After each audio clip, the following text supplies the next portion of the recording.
dead same right here, right? Principles of getting off the line. If you saw a lot of it, I was getting off this line that we made. Picture an imaginary line between our belly buttons, right? They call it the 45s, right? So you get off the 45, and then you attack on his 45, right? And what that does is it enables me to not have to use any of this, which I don't have. It allows me to use this and this microeconomics to him, like the kinetics and the changes. It allows me to come from a place of power where he is now actually eliminating two of his weapons. Right? I'm on this side of him. It's good for me, bad for him, right? But so sword fighting, like I said, with all honor, right?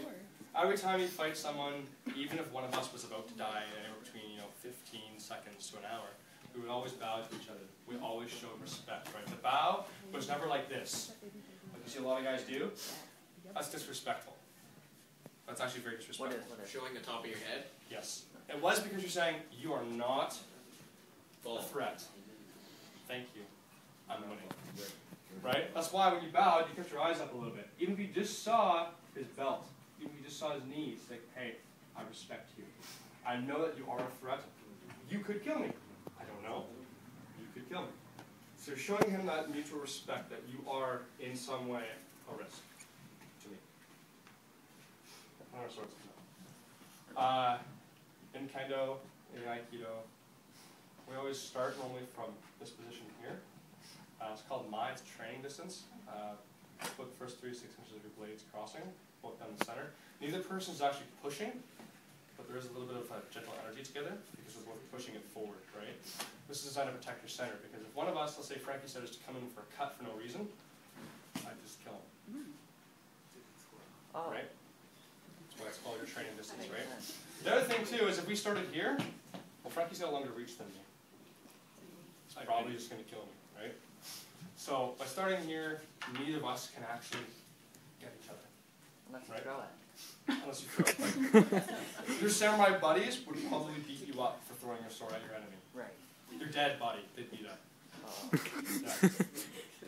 That was dishonorable. You didn't throw your katana. I was like... What if you brought two? Sausage style? No, he wouldn't throw it. Well, you throw the first one, then unsheath the second. Let's go. So, sorry, just relax. Sword fighting is not like Star Wars. Okay? Obi-Wan and Anakin are not about to throw down right now at the end of episode 3. Okay? We are not going to force push each other, and it's not going to be a 15-minute bout in Hollywood. Okay? This is quick and to the point, right?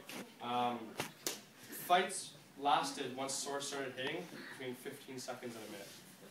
That was it. Fight over. One guy dead. Okay? Who wants to delay the inevitable? You know what I mean? That's why I look at it. So from here, it's all the same thing, right? You're getting beat up a lot, right? We'll start with this overhead just to make the point. Right? Once this cut comes down from my head, simple things like that. Just kill him. Get it over with. Right? Swords sometimes clinged, sometimes they didn't, right? Sometimes as they came down, you just kill them. Other times you'd have to make it a bit more elaborate, finesse. Things like such. Things like this, pretend he comes in for like a thrust, say. And you just pick and choose what you wanted to do, right? Like I said, a lot of guys made it really simple. The whole point is was simplicity, right? Again, you might let him just come in for a cut, stab him. Again, this is Ranger Sharp Steel. Did I pass mine around yet? Yes. Just go around. So you guys know how fine that little point was? Yeah. Man, this would slide through your rib cage like it was a hot knife through butter. You know what I mean? Like the real one. And you put no energy behind it. You'd literally leave your sword out. And there he'd be. You'd be like, nice to meet you, bud. Right? Pretty sure. That's how sharp these weapons are we're talking about, right? So they didn't care. They didn't care about having to have these big, get stuck here kind of things and be like, because it was like, why? They're so sharp, just be like, and cut something quick. Most of the techniques, as you can probably tell, a lot of it was aiming for places like here, and here, yeah, here, and here, and in here. Right? These are the weak points in the armor. These are the openings. Right? In fact, your brachial artery runs right at the inside of your armpit. So if you ever get cut open on the inside of your armpit, I put a lot of pressure on that because you don't know. Right? A lot of the cuts were designed for that. Arm up, to come in and cut through there. Right? Because you bleed out. You bleed out relatively quick. Right? You got, what is it? About 30, 60 seconds for a complete brachial sever. You're dead. Because think it's coming right from your heart, right? Your heart's right here, pretty close. Right here, you know. It's all just going to come right out, right? This, obviously, I mean, your carotid artery is right there. And your head is right there, right? No, I didn't know that. Kind of like this and rotate to see what's going on around you. So the armor's really weak in here. Right? So all this is big. This is a big kill zone, right? A lot of guys like to go for this. A lot of the end cuts come from here, right? Because that's all death. That's all it is death, right? And your femoral, everyone's seen Black Hawk Down. Your femoral's right there. Well, you need to be able to do this, right? When you're fighting, you gotta be able to move your feet, move your legs. So that's a big opening there, right?